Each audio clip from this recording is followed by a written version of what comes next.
tų galimybių matyti ir mokintis ir pasiimti tą informaciją ir naudoti, kad žmogus, kuris sako, aš nematau, aš nesuprantu, tai aš sakau, tai ką tu darai?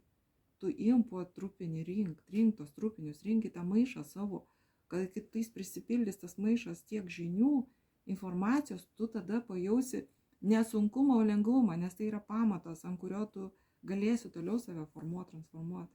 Nes man yra kaip sako, didžiausios nuodėmės yra toksai nenorėjimas vystytis, kaip rusiškai nevėžestva, jis vadinamas.